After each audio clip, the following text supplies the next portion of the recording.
Pour celles qui ont les couches de nuit, si vous avez des couches de nuit, quand vous vous réveillez le matin, essayez de faire la toilette aussi avec un peu d'eau bénite. Si vous avez l'huile d'olive, vous mettez dessus. Les repas de nuit, c'est pratiquement, je dis, la même chose. Il faut toujours avoir du sel béni, de l'huile d'olive bénite. Allez voir vos hommes de Dieu, ils vont vous bénir. Voilà. Et essayez aussi de cuisiner avec du sel bénite et un peu d'huile d'olive aussi. Vous mettez un peu de temps en temps dans votre nourriture. Ça, c'est pour des gens qui ont vraiment des problèmes d'ordre spirituel. Et n'oubliez pas la prière. Priez sans cesse. Priez, la prière de minuit est trop bien. Quand vous levez le matin avant de mettre vos pieds au sol, priez. Si vous avez rêvé que vous avez mangé, c'est le matin que ça se brise. Brisez toutes ces chaînes-là. Voilà, brisez, brisez, brisez, brisez avant de sortir. Parce que le but, c'est de vous pourrir la journée. Donc, si tu sors comme ça avec toutes ces couches de nuit, repas de nuit, que tu n'as pas prié, tu n'as pas brisé, même si tu fais le genre de rêve ou de cauchemar où tu te réveilles à 3 heures du matin, si tu as la chance de te réveiller à 3 heures du matin, prie. Tu n'étais pas, l'esprit ne t'a pas réveillé pour aller regarder ton téléphone ou bien aller regarder les films d'adultes. Non, tu pries. Tu vois un peu, non? Et il y a aussi un petit parfum qui s'appelle bien-être. Vous pouvez aussi ramener ça chez les prêtres ou le pasteur qui va vous bénir ça. Les hommes de Dieu ne sont pas là pour orner les églises. Les hommes de Dieu sont là pour vous aider. Allez faire la confession. Payez la dîme. Confiez-vous à Dieu aussi. Payez la dîme. Parce que vous voulez souvent les bienfaits de Dieu, vous ne payez pas la dîme. Vous tournez, l'autre dit je prie à la maison. C'est bien de prier à la maison, mais c'est qui va donner la contribution à l'église? Qui va payer la dîme à l'église? Qui va aider les orphelins? Qui va l'église fonctionne comment? Et cherchez aussi dans vos églises avoir, je ne sais pas, un rôle. Il faut servir à quelque chose. Soit toi qui vas nettoyer l'église de temps en temps, essayer de collaborer avec les hommes de Dieu. On a besoin de vous dans les églises. Les gens qui vont balayer l'église, pour le bon fonctionnement de l'église, même à la chorale, on a besoin de vous. Vous êtes seulement là dans les futilités, vous montez, vous descendez, vous allez, voilà quoi, dans des trucs, voilà. Plus tu sers Dieu, plus Dieu, d'une manière ou d'une autre, Dieu va t'aider. D'une manière ou d'une autre. Quand on sert Dieu là, on ne rentre jamais bredouille. Quand on croit en Dieu, on ne rentre jamais bredouille. Dieu veut juste voir à quel niveau tu as la foi. C'est comme ça qu'il te bénit aussi. Donc ne reste pas là que oh, tu souffres, tu es à la maison, tu déprimes, va à l'église. Tu vas voir qu'après une messe, si la dépression était à 90 ou à 80%, ça va descendre même à 40%. La prière apaise. On ne va pas seulement à l'église pour aller montrer les habits et les chaussures. On va à l'église pour aller déposer son fardeau de la semaine. Ne jamais rater la messe du dimanche ou du samedi pour les protestants. Allez à la messe. La messe te permet d'aller déposer ton fardeau et de rentrer propre. Et de commencer une nouvelle semaine. Vous êtes là, vous accumulez les chasses, vous accumulez. Ça fait hier, tu ne comprends plus ta vie. Ah bah, tu vas comprendre ta vie comment? Mets ta vie entre les mains de Dieu.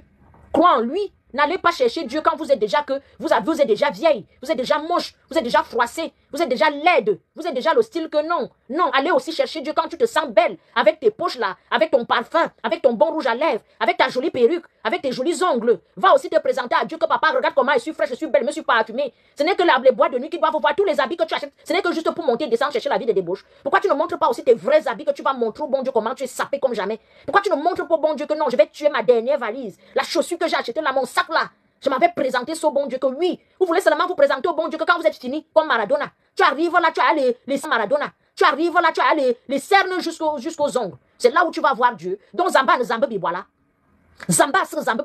Dieu a aussi besoin de vous quand vous êtes bien, quand vous êtes en santé, quand vous êtes marié, quand vous avez les enfants, quand vous avez un bon travail. Ne cherchez pas seulement Dieu quand vous avez les problèmes. Parce qu'il y a certaines personnes ici, quand celle-là veut se marier, il faut voir comment elle est engagée à l'église. Oh Seigneur, oh Seigneur, oh Seigneur. Dieu sonde les cœurs et les reins. Il te voit, il te teste, il te donne ce que tu veux. Elles sont là dès qu'elle se marie, elle ne part plus à l'église. Oh, dès qu'elle a accouché l'enfant qu'elle a demandé à Dieu, elle ne part plus à l'église. Dès qu'elle commence à voir l'argent, est-ce qu'elle connaît encore l'église? Si j'ai eu l'argent, c'était ma destinée. Elle oublie qu'elle a prié pour ça. Il oublie qu'il a prié, jeûné, il a passé les nuits blanches pour obtenir ce qu'il a. Dès que tu obtiens, bim, tu disparais, tu ne cherches plus Dieu. Et le diable, il est seulement en train de faire ça, que je vais te montrer. Dès qu'il te frappe encore, tu cours derrière Dieu. On vous dit que Zamba Minzou. Dieu veut aussi vous voir étant belle, beau, frais, jeune, bien. Tu attends être une grand-mère pour aller chercher Dieu. Non, c'est le moment. C'est à ce moment qu'il faut chercher Dieu. Dieu n'est pas là pour rien que pour les causes difficiles. Vous savez ce qu'on appelle la messe d'action de grâce. Allez aussi nous remercier Dieu. Oh, tu es là, tu pleures matin, tu pleures midi, tu pleures le soir. Dieu t'a déjà fait voyager, tu l'as remercié pour ça. Dieu t'a fait avoir les papiers, tu l'as remercié pour ça. Dieu t'a donné les enfants, est-ce que tu l'as remercié pour ça? Dieu t'a même fait, tu t'es marié, tu l'as remercié pour ça. Oh Seigneur, si tu me donnes vraiment la maison, je vais me sentir aux anges. Dieu t'a donné la maison, tu inscris la messe d'action de grâce. Dieu seulement merci. Merci Seigneur pour ce que tu as déjà fait. Parce que vous êtes seulement là, c'est-à-dire que vous ne voulez pas de reconnaissance. On voit seulement quand ça ne va pas. Les enfants qu'il t'a donnés là, est-ce que tu sais qu'il y a les femmes qui veulent les enfants? La maison qu'il t'a donnée là, est-ce que tu sais qu'il y a les gens de ton âge qui sont SDF? Le visa qu'il t'a donné là, est-ce que tu sais même qu'il y a des gens qui veulent seulement voyager? La notoriété qui t'a donné là, est-ce que tu sais qu'il y a des gens qui veulent ça? Je parle de des gens qui ont obtenu les choses de chez Dieu naturellement. Je ne parle pas de ceux qui vont chez le marabout. Parce qu'il y a une autre version de personnes, tu vas chez le marabout te donne le mari, tu veux le maintenir, non? Si tu veux maintenir un mari que tu as obtenu chez le marabout, reste chez le marabout. Parce que dès que tu changes le camp, Dieu n'est pas avec toi. Parce que Dieu ne t'a pas donné ce mari-là. Il ne reconnaît pas votre mariage. Dès que tu entres à l'église, sois-en sûr que ton mariage va se gâter. Parce que ce n'est pas un mariage qui vient de Dieu. Do you understand me? Donc il faut savoir, quand vous posez les actes, tu vas prendre ailleurs, tu veux te cacher ailleurs. Ça ne marche pas comme ça. Ça ne marche pas. Avec Dieu, on ne triche pas. C'est du tic au tac.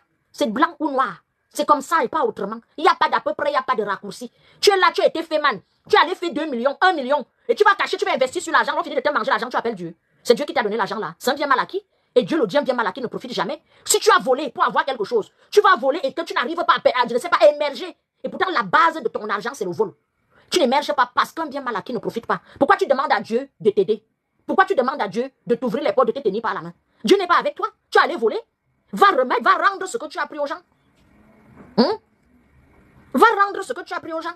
Donc ne prenez pas les gens pour les dieux. Quand vous voyez souvent certaines personnes, les yo-yo dans leur vie, oui, il y a les hauts et les bas. Quand tu deviens plus bas que plus t'es, pose-toi la question que j'ai pris ça où? J'ai pris ça où? Un gars vient te draguer naturellement, tu prends son caleçon, tu amènes chez le marabout. Le gars t'aime jusqu'à... Tu fais tout, il supporte.